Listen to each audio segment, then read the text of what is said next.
உங்க குழந்தைங்க எந்த பொருள் வேணும்னாலும் அத பாயிண்ட் பண்ணி காட்டுறது, இல்ல உங்க கைய எடுத்துட்டு போய் இந்த பொருள் மேல வச்சு கேட்கறது, இந்த மாதிரி கம்யூனிகேட் பண்றாங்களா? கண்டிப்பா இதுவும் ஒரு வே ஆஃப் கம்யூனிகேஷன் தான். இந்த மாதிரி நான் வெர்பல் கம்யூனிகேஷன்ல இருந்து எப்படி ஸ்லோவா வெர்பல் கம்யூனிகேஷன் மாத்தணும் அப்படின்றத நான் சொல்றேன். நோட் பண்ணிக்கோங்க. உங்க குழந்தைங்க இப்ப பாயிண்ட் பண்ணி காட்டுறாங்கன்னு வச்சுக்கோங்களேன். பொதுவா நீங்க என்ன சொல்லுவீங்க? கார் சொல்லு, சொல்லு, சொல்லு அப்படின்னு நெறைய வாட்டி சொல்லுன்ற வார்த்தைய பயன்படுத்திருவீங்கல்ல. அதுக்கு பதிலா ஒரு 3 எஸ்ஸ ஃபாலோ பண்ணணும்.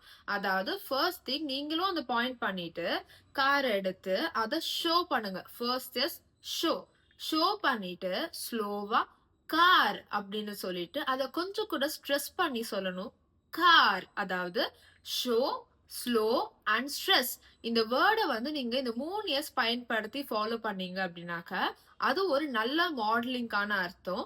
எவ்ரி டைம் சொல்லு, சொல்லு, சொல்லுன்ற எஸ்ஸ தவிர்த்துட்டு இந்த 3 எஸ்ஸ ஃபாலோ பண்ணுங்க.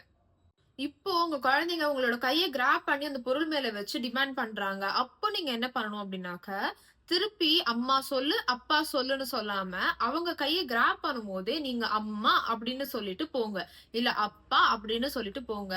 இந்த மெத்தட்லாம் கண்டிப்பா வொர்க் ஆகுங்க. கன்சிஸ்டன்ட்டா பண்ணா வொர்க் ஆகும். 1 வாட்டி 2 வாட்டி ட்ரை பண்ணா அது வொர்க் ஆகாது.